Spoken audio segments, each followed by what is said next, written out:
Shalom, Bapak Ibu Saudara yang diberkati Tuhan. Kita bertemu kembali dalam acara Renungan Senja, yaitu acara sore hari membahas firman Tuhan, yaitu khotbah yang disampaikan oleh hambanya Bapak Supriyonggo Santoso hari Minggu yang lalu tanggal 11. Shalom, selamat petang Pak Pri. Shalom. Ya.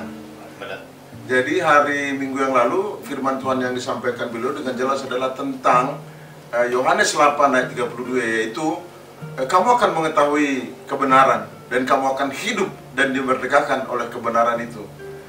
Panjang lebar Bapak Ibu Saudara bisa melihat di YouTube kita di CBM 7 TV. Nah, ada beberapa hal yang ingin saya tanyakan kepada hambanya tentang kedalaman dari apa yang disampaikan Tuhan dalam hati beliau. Kemarin kita sudah mendengarkan juga tentang renja pertama dari Ibu Gembala, Pak Ibu Dumasi Sianipar. Namun sebelum lebih jauh dengan hambanya Pak Pri, kita berdoa dulu. Mari kita berdoa. Terima kasih ya Bapa Surgawi Allah yang kekal, bahwa kami boleh Engkau izinkan untuk menjadi hamba-Mu yang akan menjelaskan tentang kebenaran firman yang tidak terbatas. Oleh karena itu pun tuntun hamba-Mu Pak Pri dengan saya untuk menjelaskan, dan dituntun oleh Roh-Mu untuk kemuliaan hormat bagi nama-Mu, dan remanya boleh mendarat masuk dalam hati dan seluruh dari seluruh umat yang mendengarkan, dalam nama Tuhan Yesus Kristus. Haleluya. Amin. Dalam renja pertama kemarin, Ibu Gembala menerangkan bahwa Injil itu adalah kebenaran. Yesus itu adalah kebenaran. Lalu rasul-rasul, murid-murid Tuhan juga belajar tentang kebenaran. Tapi banyak yang melenceng, banyak yang tidak pas. Mereka mencari, mereka tidak membayangkan bahwa Yesus harus disalib dan mati. Dan itu mengejutkan karena mereka bayangkan adalah makan teratur, semua tersedia, tidak ada lagi sakit penyakit. Tapi semuanya ternyata bukan, karena kehendak Bapa, kebenaran Bapa bukan dengan kebenaran kita, agak berbeda. Tapi hari ini akan dapat penjelasan lebih jauh daripada hambanya Pak Pri. Jadi Bapak Ibu Saudara yang diberkati Tuhan, di hadapan kita ada Pak Supriyonggo Santoso. Selamat sore Pak. Dari penjelasan Bapak hari Minggu yang lalu itu sangat jelas sekali tentang kebenaran firman Tuhan. Dan Bapak menyebutkan bahwa Injil adalah kebenaran yang paling, dan isinya Injil itu adalah tentang firman dan Tuhan itu sendiri. Barangkali Bapak bisa jelaskan buat kita apa kira-kira kenapa begitu penting harus baca Alkitab, mendalami kebenaran firman Tuhan. Silakan Pak. Terima kasih.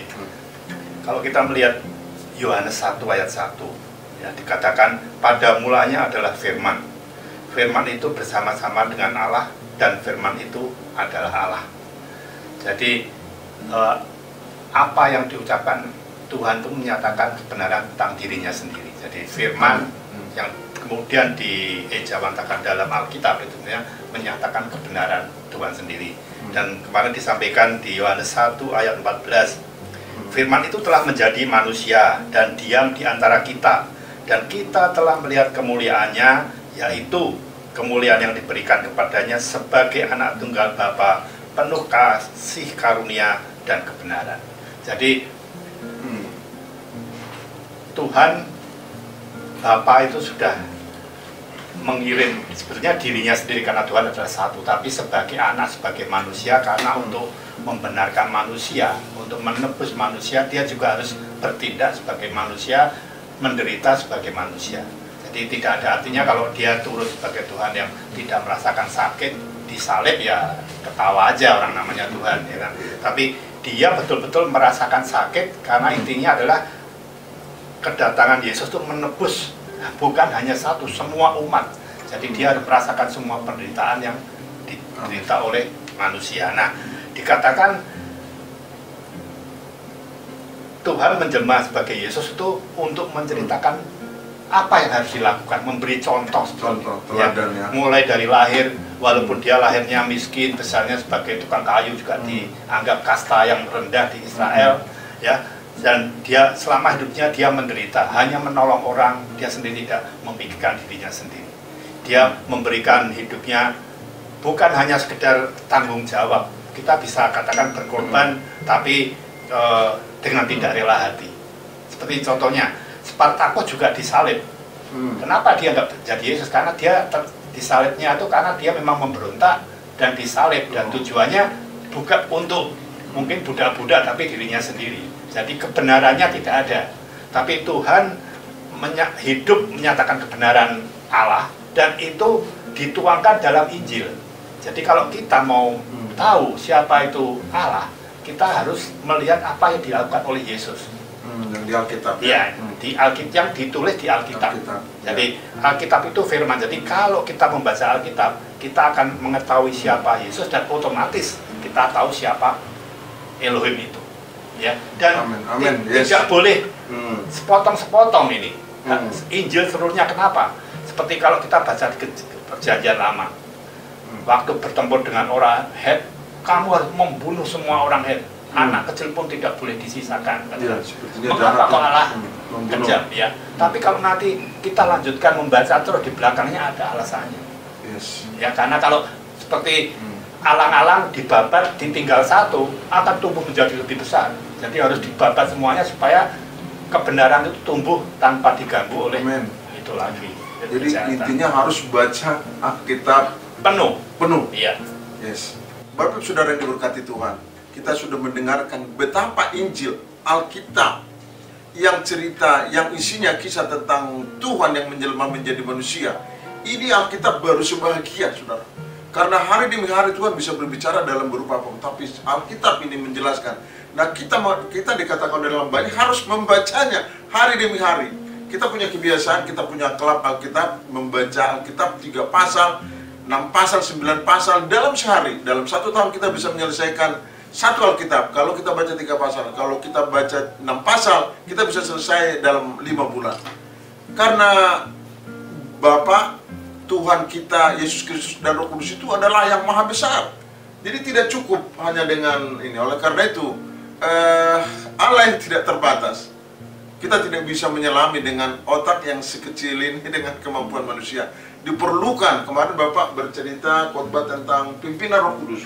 Karena Bapak Tuhan itu adalah Roh, maka Bapak bisa menjelaskan kepada kita kenapa begitu penting peranan Roh Kudus dalam hal ini, sebagaimana tertulis dalam kitab Yohanes 14 ayat 13. Silakan Pak Pri. Oke.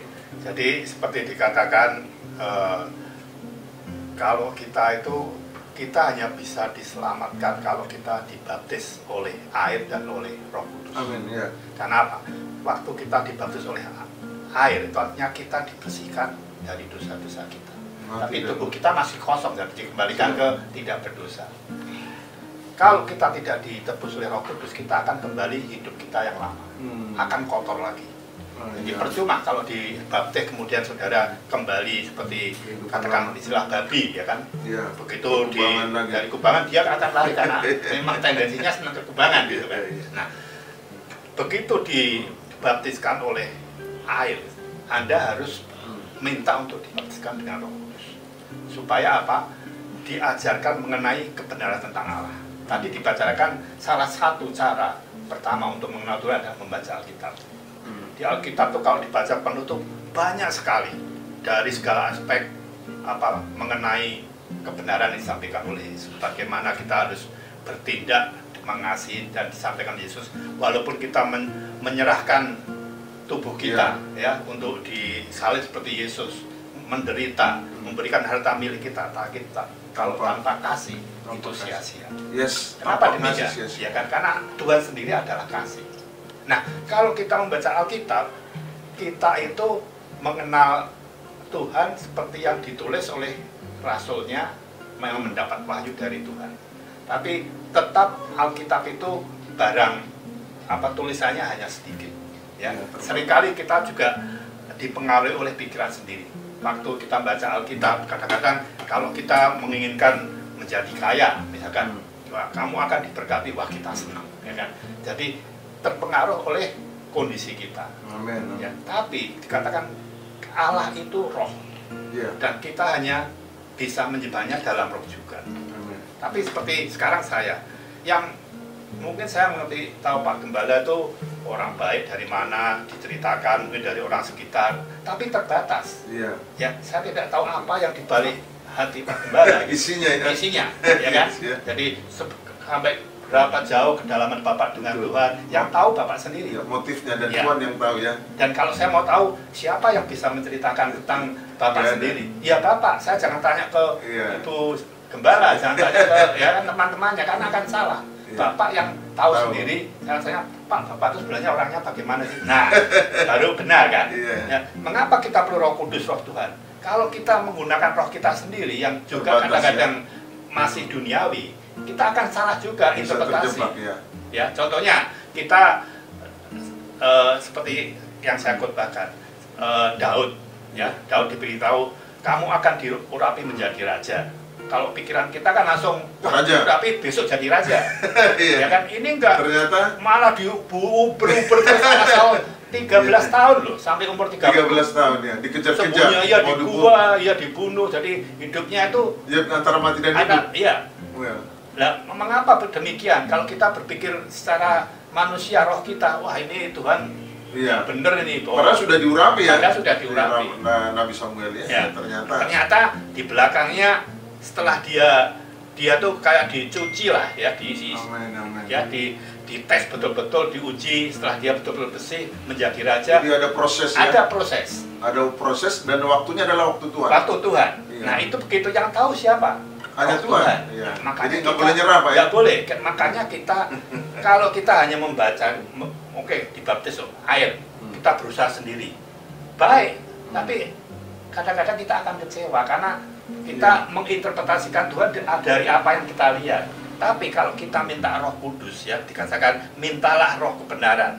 Karena dia katakan di Yohanes 16 ayat 13, tetapi apabila Ia datang, yaitu Roh kebenaran, Ia akan memimpin kamu ke dalam seluruh kebenaran. Yes, Roh itu akan memimpin kita pada seluruh. Iya, karena Dia Tuhan sendiri. Jadi Tuhan, Anda minta Tuhan tinggallah dalam diriku, supaya kalau aku tuh menghadapi masalah, ada, saya langsung tanya, Tuhan bagaimana? Nah, Tuhan yang menceritakan gitu. Jadi, kalau kita ragu-ragu, Tuhan siapa engkau? Dia sendiri loh, aku tuh sebenarnya begini gitu. Berarti ketika Yesus naik ke surga, kita tidak ditinggalkan sendirian, tapi Rohnya, Roh Kudus menyertai kita kapan saja kita butuhkan, itu Roh kebenaran. Betul. Justru kalau Yesus tidak naik ke surga, itu tidak lengkap penebusannya. Karena apa? Sebagai manusia tuh hanya bisa berada di satu tempat dalam satu keadaan. Iya.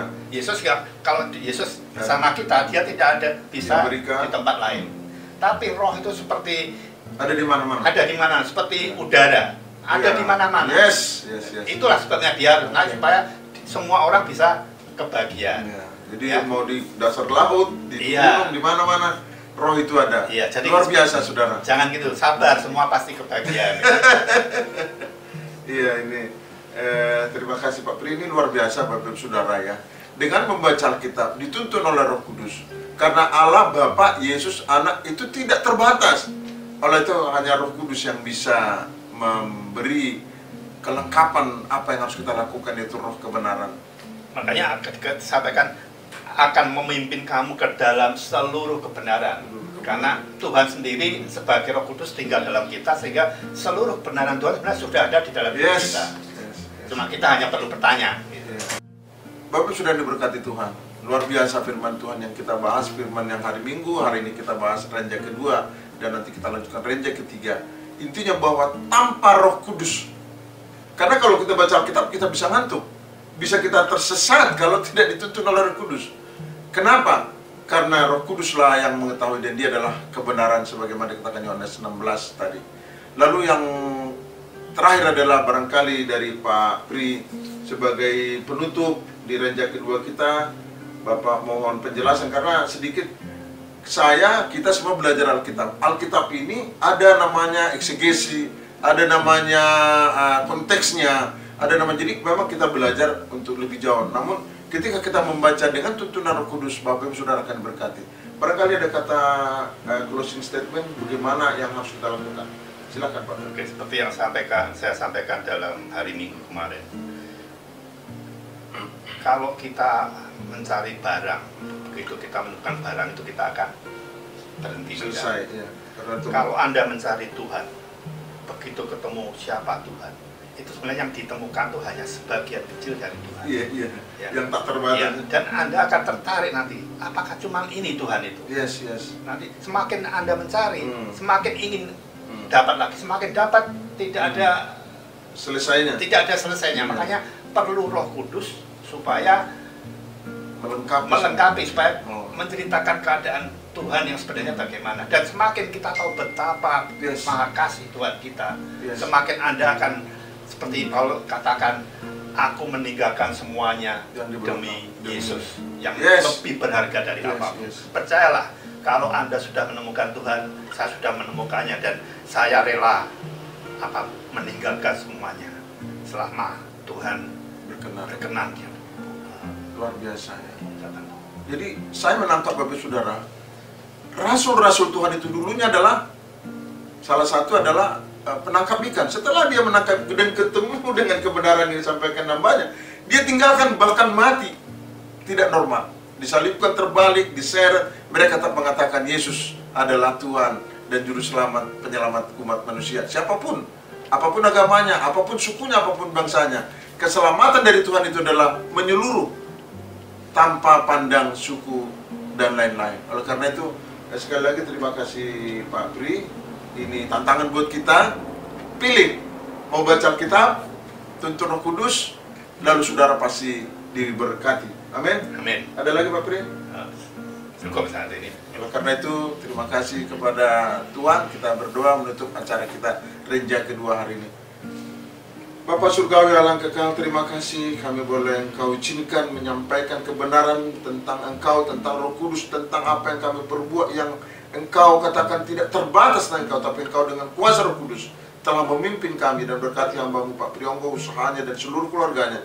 Bahkan apa yang telah kami sampaikan boleh menjadi berkat buat setiap orang yang mendengarkan di dalam nama Tuhan Yesus Kristus. Bahkan yang sakit, yang terkena COVID, pandemi, dan ekonomi kesulitan, dalam nama Yesus kami bebaskan, kami lepaskan, dan kami berikan berkat berlimpah di dalam nama Tuhan Yesus Kristus.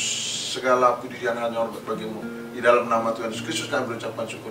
Amin. Amin. Shalom Bapak Saudara, silakan like, subscribe, and share. Tuhan memberkati. Sampai ketemu lagi Pak Pri.